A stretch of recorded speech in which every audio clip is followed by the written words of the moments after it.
Gracias por continuar junto a nosotros en República. Seguimos platicando del tema de esta mañana, la situación sociopolítica de Nicaragua, sus implicaciones en la región y también la búsqueda de entendimientos y de acuerdo en función de lo que está pasando en aquel país, en el hermano vecino.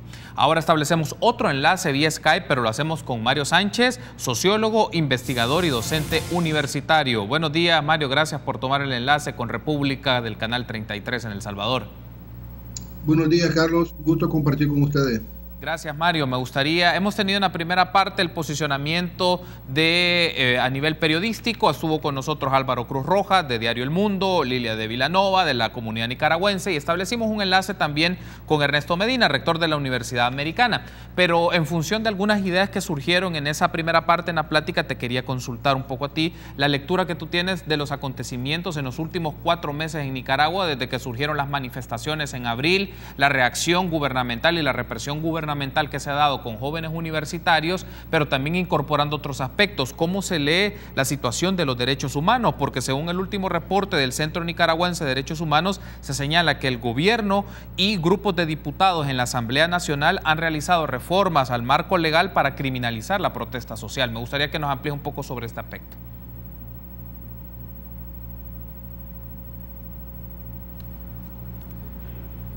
¿Tenemos problemas con la señal? Sí, parece ser que tenemos problemas entonces con la señal. Hacemos una pausa para recobrar el enlace con Mario Sánchez y luego continuamos discutiendo este tema. Volvemos en minutos.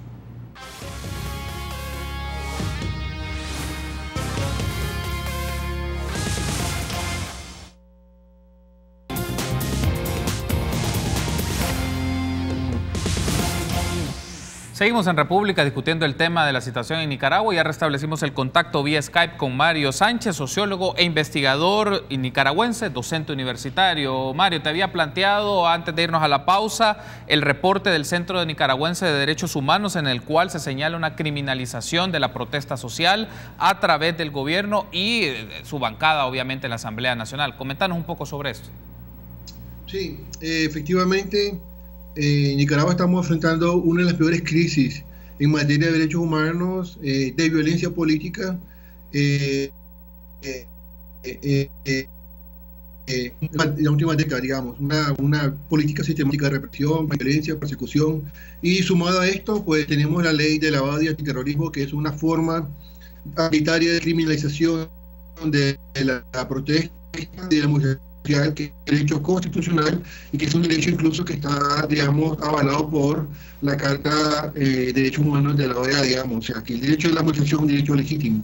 Entonces, ya con esta ley se está cometiendo y perpetrando muchas arbitrariedades, capturas, prácticamente secuestro, porque no hay orden de captura, digamos, no hay un proceso legal, no hay, digamos, la asistencia de un funcionario público pertinente, se obvia el principio de presunción de inocencia, y han habido aproximadamente más de 1.900 personas detenidas en este país y sin ninguna garantía judicial. Ni siquiera se permite la entrada de los jueces ejecutores, digamos, dentro de las cárceles que hay. Hay cárceles clandestinas también, y quienes están haciendo las capturas o secuestros son grupos paramilitares. No solamente es algo que está haciendo la policía, sino grupos encapuchados que pronto llegan a la casa y secuestran a una persona y se la llevan sin ninguna explicación.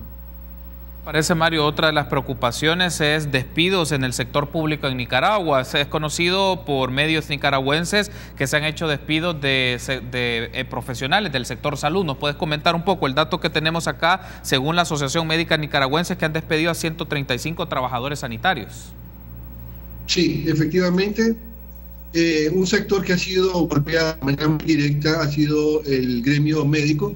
Desde un inicio, dentro de esta política de terrorismo de Estado de Nicaragua, del gobierno de Nicaragua, dio la orden de las altas autoridades de no dar atención médica humanitaria a las personas heridas durante las protestas y durante la represión, digamos. Estamos hablando de personas heridas de bala. Por lo menos en Nicaragua ha habido más de 2.800 personas heridas. Entonces la ministra de Salud dio la orden, Sonia Castro, de no atender en los hospitales, y eso ha causado la muerte de muchas personas. Un caso concreto, Álvaro Conrado, un niño de 15 años, estudiante del Colegio Loyola de la Compañía de Jesús, que murió por un balazo en el cuello y otro en el tórax, y no fue atendido en el Hospital Cruz Azul, y en ese traslado de un hospital a otro, el niño murió, perdió la vida, ¿no? Entonces muchas personas han tenido complicaciones muy serias a partir, digamos, de este tipo de política, digamos, de negación. Después, en los últimos días, pues el gobierno ha empezado a despedir a todos los médicos que de manera voluntaria han atendido a muchos de estos estudiantes, a estos muchachos heridos o civiles heridos, digamos, porque han tenido una posición crítica frente al sistema de salud, en la forma en cómo no ha dado la atención o la forma en cómo ha sido mal atendido a algunas personas. Entonces, ha habido despido de profesionales con especialidades, subespecialidades. El director del hospital, digamos, Escuela de León fue despedido y han habido, digamos, aproximadamente 17 médicos exiliados o autoexiliados porque han sido amenazados y víctimas, digamos, de amenaza de muerte, de persecución, incluso de captura. Entonces tenemos varios médicos que han tenido que exiliarse, unos Estados Unidos, Costa Rica y otros países, digamos, para garantizar y salvaguardar su vida y la de su familia, ¿no? Antes de finalizar Antes de finalizar pues, el enlace, Mario, ajá. solo quería hacerte una consulta que es importante tener en cuenta. Revisando un poco también el periódico La Prensa de Nicaragua, mencionaban justo en su edición de este día que hay afectaciones en el presupuesto general de Nicaragua, del Estado nicaragüense, porque hay una reducción del ingreso y del gasto por la situación que se ha dado. Si nos puede hacer una lectura también un poco sobre esto, la implicación que ha tenido en la manera que tiene que operar el presupuesto del gobierno y la situación crítica. El dato que tengo es una reducción de 7.462 millones de córdobas en su ingreso y 5.912 millones de córdobas en el gasto público, recortes en ministerios, es decir, cómo la crisis y la situación está afectando las finanzas y la forma de operar del gobierno también. Ahora esta crisis profunda que ha golpeado al país, sin duda alguna ha afectado a toda la economía, ¿no?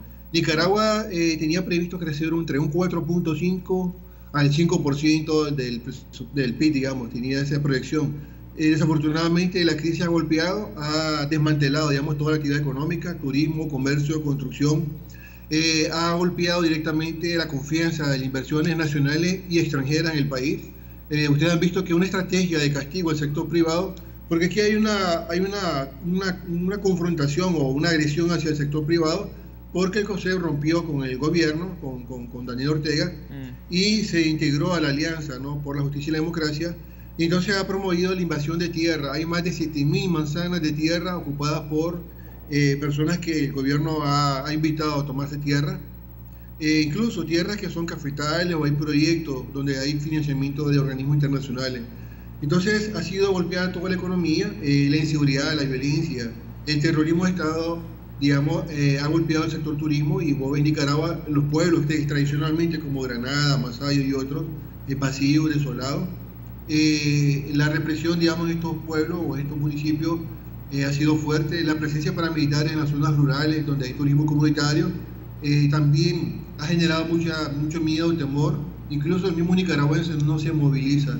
Vos a las 6, 4, 5 de la tarde la gente ya tiene miedo de salir a la calle porque se han quedado, digamos, paramilitarizadas en Nicaragua, ¿no? Entonces hay zonas, incluso aquí en Managua, donde se sabe pues que hay paramilitares que andan rondando, capturando jóvenes. Pero entonces eso ha golpeado la economía, la capacidad de recaudación fiscal se ha ido al suelo, a pique, digamos, y ese recorte que está mencionando efectivamente es un recorte que el gobierno lo está asumiendo, que va a afectar, digamos, seriamente, digamos, al sector público, los servicios, va a afectar también algunas proyecciones, la confianza, digamos, el ranking, digamos, de certificación y de avales para inversión. Nicaragua ha perdido, digamos, ha retrocedido. Algunos hablan que Nicaragua está sufriendo efectos y un retroceso casi, digamos, de 50 años, sin exagerar, ¿no? Nicaragua, digamos, pasó de una proyección de crecer del 4.5 a un decrecimiento casi del 1.7 o 2%, digamos, y eso es grave. Eso es un fenómeno que para un país baja, digamos, drásticamente, ¿no? Estamos hablando de un recorte de 239 millones de dólares, digamos, de ingreso, y un recorte de 189 millones.4, digamos, de inversión, gasto público, digamos. Entonces, eso se va a traducir probablemente en despido, en recorte de programas de atención, digamos, que puede ser el sector salud, educación, y otros gastos, digamos, que son necesarios. Entonces, Realmente el desempleo ha aumentado vertiginosamente, hay más de 250.000 personas desempleadas. El seguro perdió 88.000 afiliados, ¿verdad? Y hay un éxodo masivo de nicaragüenses que por razones económicas y por salvar su vida se han ido a países como Costa Rica, Panamá, incluso al Triángulo Norte, digamos, Honduras, Guatemala, Salvador, están yendo sin nicaragüenses, y otros destinos, digamos, viendo la situación realmente que es dramática, ¿no?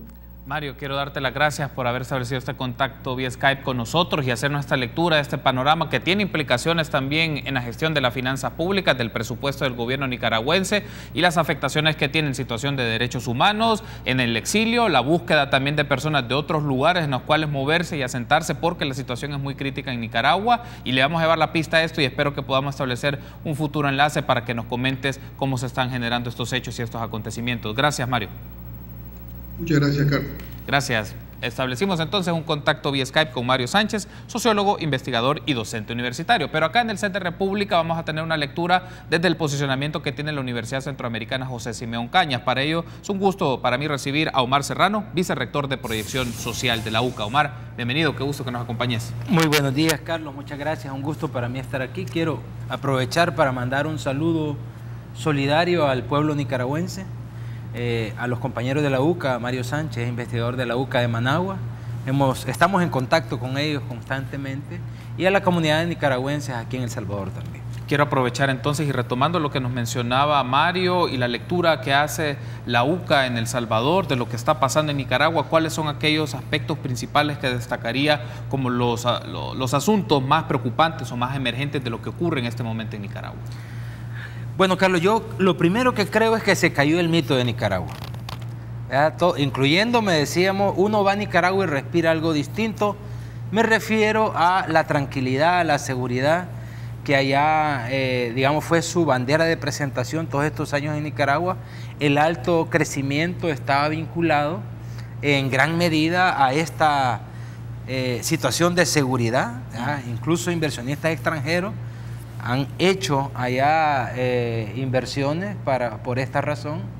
Se nos cayó el mito, ¿verdad? Eso fue en primer lugar. Ahora Nicaragua, como sabemos, está convulsionada, y lo que algunos decían, o bastantes decían, pero muchos no creían, creo que lo que ha demostrado la reacción del gobierno de Daniel Ortega es que lo que pasa en Nicaragua tiene un nombre, y es una dictadura. Muchos lo decían, pero la reacción a las protestas, que muchos se fijan en la cuestión del seguro social, pero antes estuvo lo de la Reserva Indio Maíz, y para mí Nicaragua fue una olla de presión que fue aguantando fraudes electorales, cooptación de la institucionalidad, el desmonte de la democracia en Nicaragua, y terminó por explotar. Eso fue lo que pasó en Nicaragua. Yo mismo me preguntaba, ¿cómo es posible que los nicaragüenses aguanten tanto? No sé si se imaginan los salvadoreños tener aquí a presidente, a un señor y a su esposa de vicepresidenta. Nos parecería poco probable. Sin embargo, en Nicaragua, en los hechos se dio antes, y ahora legalmente así es.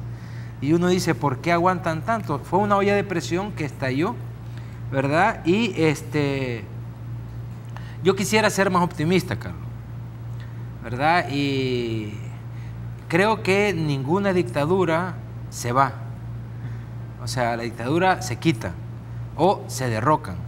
Lo que el gobierno de Daniel Ortega ha demostrado, ha confirmado, y que muchos no creían. Yo creo que es muy poca la gente que sigue defendiendo u osa defender lo que está pasando en Nicaragua, la acción del gobierno. Lamentablemente ninguna dictadura se va por su voluntad, hay que derrocarla, hay que quitarla, y creo que este va a ser el caso de Nicaragua. Análisis que hemos hecho desde la universidad en conjunto con analistas de la UCA de Managua, lamentablemente apuntan a que el derramamiento de sangre va a seguir. Bueno, esta aprobación de leyes se enmarca en esa línea. Sí. No quisiéramos que fuera así, yo quisiera que fuera distinto, que, como dijo el expresidente Mujica en Uruguay, hay que saber el momento de retirarse, de irse. Parece que eso no está pasando y a ningún dictador que yo conozca le ha parecido que es el momento de irse, sino que lo han quitado y vienen momentos todavía más difíciles en Nicaragua. Ojalá que me equivoque, de verdad deseo equivocarme. Y realmente nos duele lo que pasa en Nicaragua, que se vio venir desde hace mucho tiempo y que ahora ante una coyuntura específica estalló, ¿verdad? Creo que Nicaragua vive un momento de parto. Esta es una interpretación personal. Un momento de parto que, como todos sabemos, tiene una fase de dolores.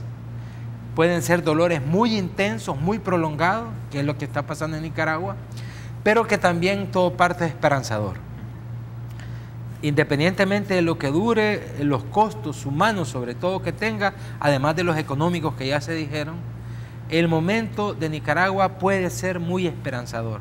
Lo que salga de aquí, ojalá que sea una criatura distinta. Y es que el proceso nicaragüense tiene una novedad. ¿Qué es lo nuevo? Todas las dictaduras, incluso en Nicaragua, han sido derrocadas por guerras civiles, por golpes de Estado, por orientaciones perentorias de los Estados Unidos, etcétera, etcétera, ¿verdad? Bueno, el dictador Zelaya a principios del siglo XX lo derrocó una insurrección en Nicaragua. A Somoza lo derrocó el Frente Sandinista en una guerra civil. Ahora no se trata de una guerra civil, se trata de una policía armada, de grupos paramilitares armados con armas de guerra contra población civil esencialmente desarmada. Es una lucha ciudadana. Si Nicaragua logra que se vaya este gobierno, logra derrotar a la dictadura, va a ser una experiencia inédita, porque va a estar derrotando una dictadura desde la lucha ciudadana, desde la lucha pacífica, desde el desarme de la población. Según como me lo has planteado, Omar, en tu primera intervención, el diálogo o las circunstancias de acercamiento político están totalmente descartadas o no son viables por el escenario que se está viviendo en Yo aquel lo país. veo muy difícil, así como creo que un invitado anterior dijo lo mismo. Creo que la conferencia episcopal ha jugado un gran papel, pero ha perdido, digamos, la calidad de ser un intermediario, porque no podía ser de otra manera. A la vez que era mediadora, lo que hizo la conferencia episcopal en Nicaragua, creo que es histórico, eso sí es histórico, es decir, tenían cooptada la población de Masaya, fueron los obispos y a protegerlos, o sea, se pusieron de parte de la población. Eso no había pasado en Nicaragua y eso ha generado más esperanza en Nicaragua que muchas otras cosas. Pero no podían estar jugando a ser mediadores en un proceso cuando ellos toman parte. Y el gobierno, ya lo dijeron, no los reconoce como mediadores, los ha declarado enemigos. El discurso del 19 de julio del presidente Ortega fue básicamente en contra de la conferencia episcopal, en contra de la intervención extranjera, etcétera, etcétera.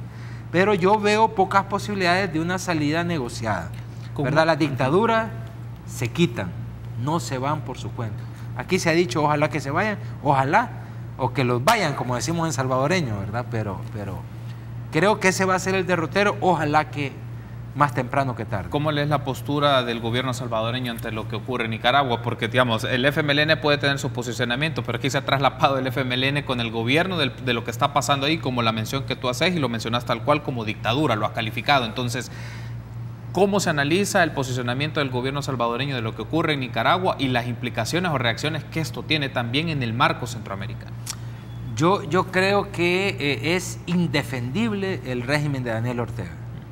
Y es cada vez menos gente la que osa defenderlo.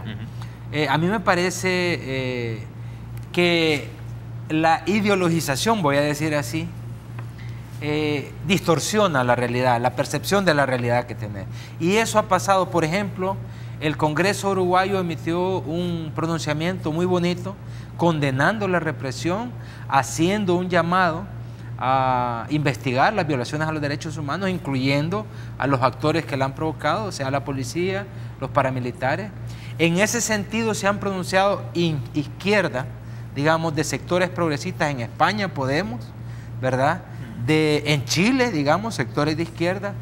Sin embargo, el comunicado del Foro de Sao Paulo, que es suscriptor El Salvador, por cierto, uno dice, realmente se han quedado en otro mundo, no en el actual, porque atribuyen lo que está pasando en Nicaragua a algo orquestado desde el exterior, básicamente los de Estados Unidos. Yo no entiendo cómo todas las barricadas pueden ser obra del imperialismo yanqui en Nicaragua, ¿verdad? Es como que, digamos, aquí el fenómeno de las maras, de la violencia juvenil, se debe a las deportaciones en Estados Unidos. Evidentemente tiene que ver, pero si en El Salvador no existiera las condiciones que permiten la reproducción, la multiplicación del fenómeno de la violencia juvenil, no se diera. Tenemos entonces, evidentemente en Nicaragua, aunque es una lucha cívica, no podemos negar que hay sectores que están tratando de sacar raja política, ¿verdad? ¿Cómo es? En Río Revuelto, ganancia de pescadores. Pero esta lucha es esencialmente cívica, ciudadana, que lo están queriendo cooptar, ya se dijo, ¿verdad? Incluso el gran aliado de Ortega todos estos años de paz ha sido la gran empresa privada. No solo aliados políticos, socios, los que estaban más contentos con el régimen de Ortega fueron los grandes empresarios. Ahora resulta que han roto con Ortega y ya incluso se comienza a hablar en algunos círculos de un posible nuevo presidente que viene de la familia más acaudalada de Nicaragua. Tengo que hacer una pausa, Omar, pero al regresar me gustaría que incorporemos estos elementos también. Lo planteaba a la primera entrevista con este asunto de, bueno, qué fuerzas políticas pueden tomar un empuje o un impulso en estas circunstancias que se dan en Nicaragua y cómo se debe de observar esto. También, por otro lado, otra discusión, si hay una disputa entre sandinistas y orteguistas. Es decir, cómo queda este elemento dentro de lo que pasa en la coyuntura política nicaragüense. Regresamos.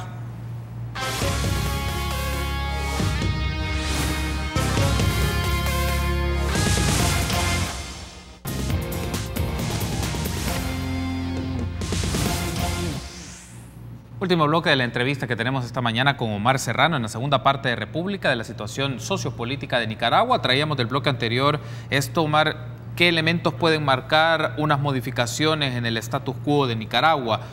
¿Puede ser a través de las instancias internacionales, la OEA, los gobiernos centroamericanos, el SICA, o es algo que puede ser a través de una transformación y movimiento de actores políticos en Nicaragua? ¿Se ve o se analiza del lado de la UCA de El Salvador con su homólogo en Nicaragua y otra red de organizaciones también de la compañía Jesús que están allá, de otras expresiones sociales o políticas o económicas que pueden buscar las transformaciones de la situación que se está dando en Nicaragua?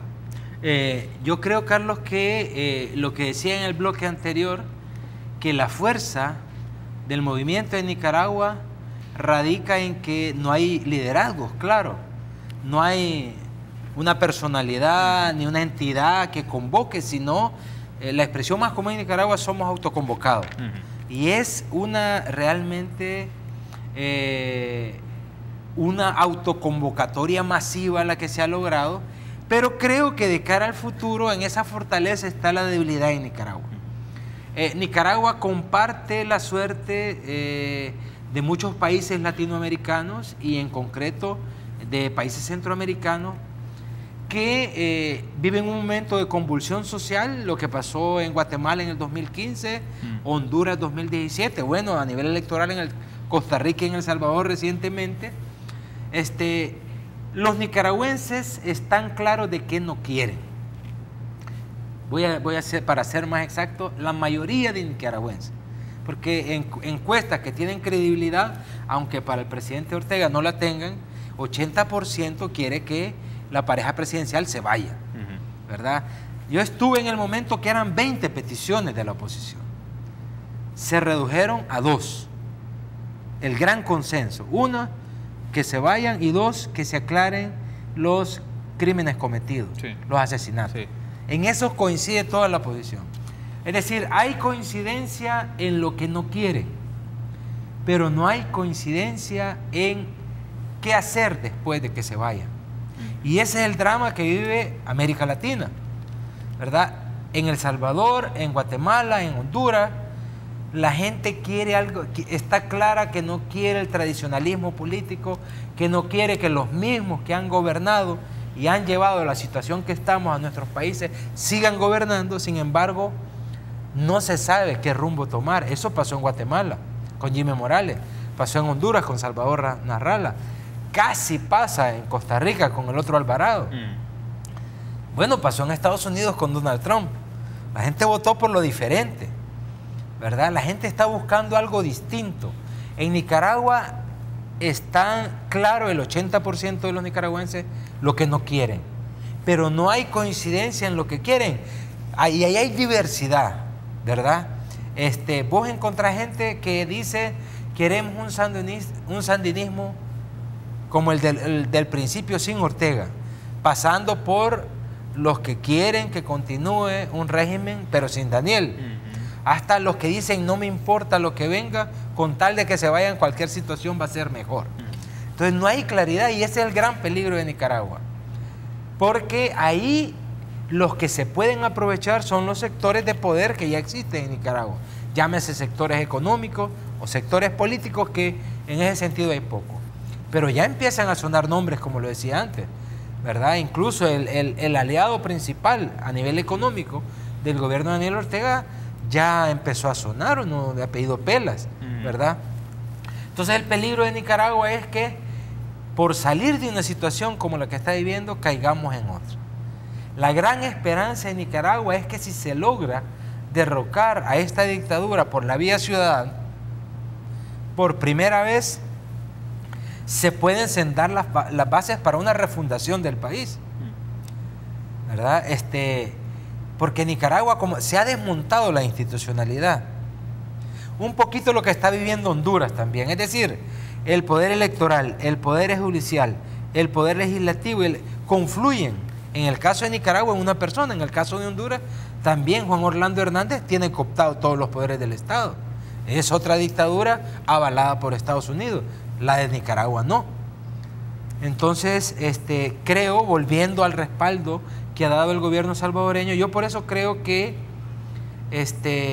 lo que está pasando en Nicaragua y la actitud de los que lo apoyan adentro porque tiene seguidores y los que lo apoyan afuera le está causando un grave daño a la izquierda latinoamericana. Como ya que mencionas este punto de la izquierda latinoamericana y a nivel de Nicaragua, si nos centramos en esto, una pugna de sandinistas versus orteguistas, es decir, cuadros del sandinismo que no están de acuerdo con lo que está pasando ahí, evidentemente no lo pueden decir por un tema de persecución, por un tema también de violencia, pero que eso puede sumarse a otras fuerzas para buscar una refundación, es decir, porque también hay bloques orteguistas, ya sea por asuntos clientelares, por cooptación del Estado, que quieren mantener la dinámica en cómo ha venido operando el régimen, es decir, desde ahí pueden también venir otras fuerzas que pueden modificar o que pueden hacer alguna transformación.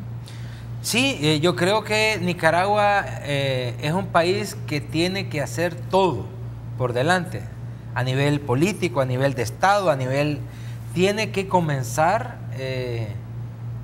refundando su institucionalidad. Ya lo dijeron en el bloque anterior, ¿verdad? Si no tenés un tribunal electoral confiable, difícilmente lo demás va a funcionar. Si no tenés una Corte Suprema de Justicia independiente, imparcial, difícilmente va. ¿Qué es lo que pasa en Nicaragua?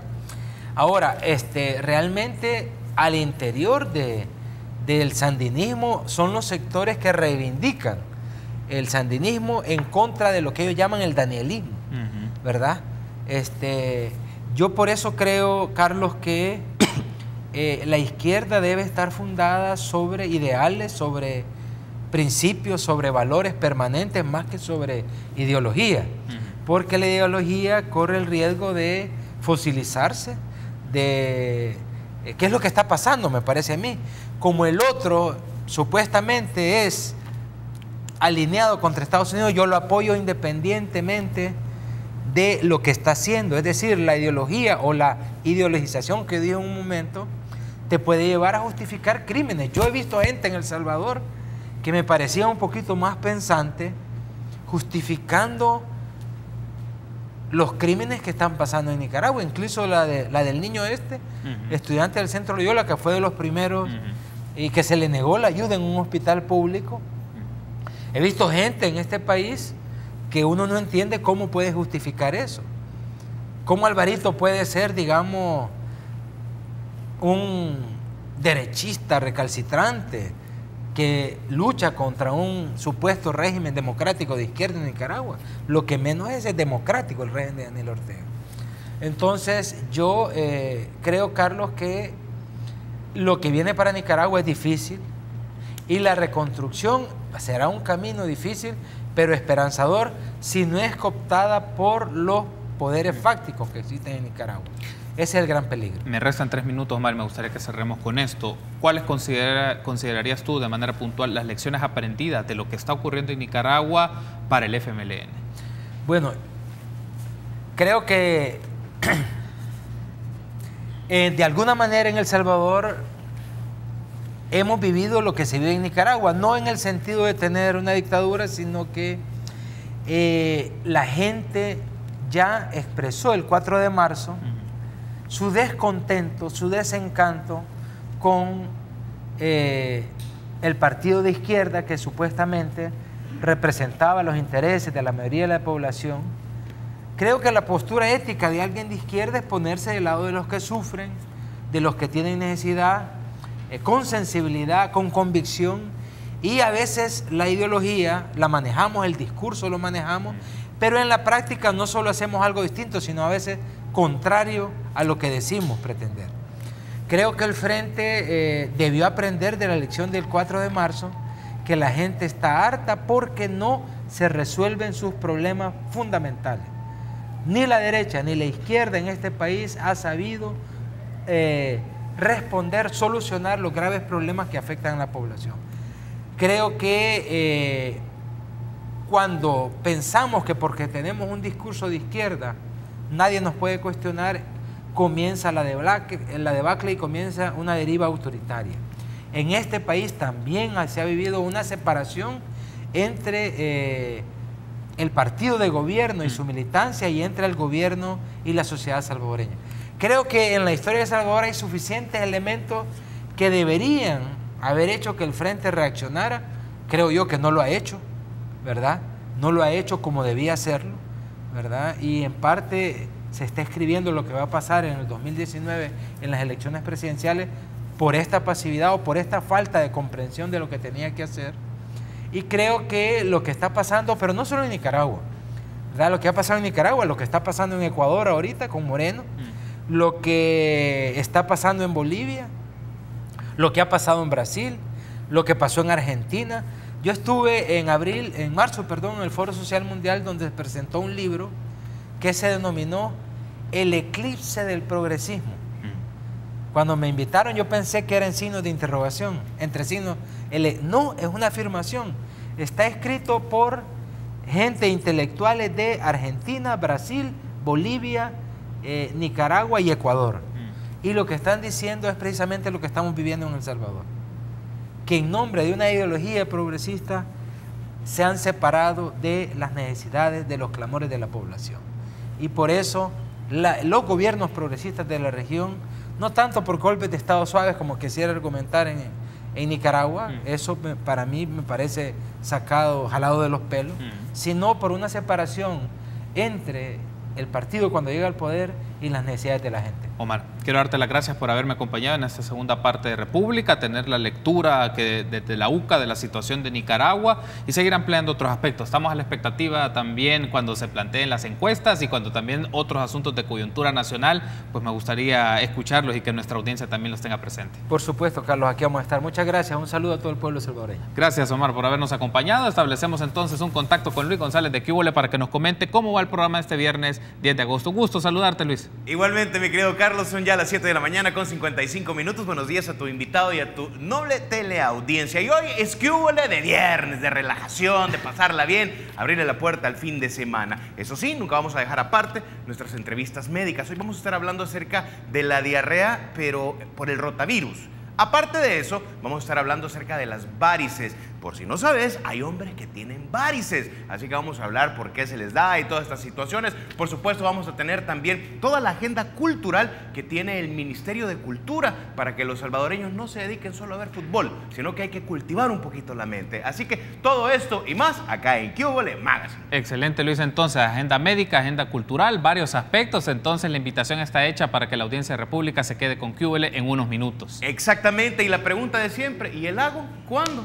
Tenemos que ir, tenemos que planificar. Tuvimos la oportunidad de vacaciones, pero sí, lo tenemos pendiente. Está en agenda, Luis. Perfecto, un abrazo, saludos y bueno, adelante. Gusto saludarte también. Buen fin de semana para vos y para ti. todo el equipo de QL. Agradeciéndole a ustedes. Entonces será hasta el próximo lunes, 6:30 en República.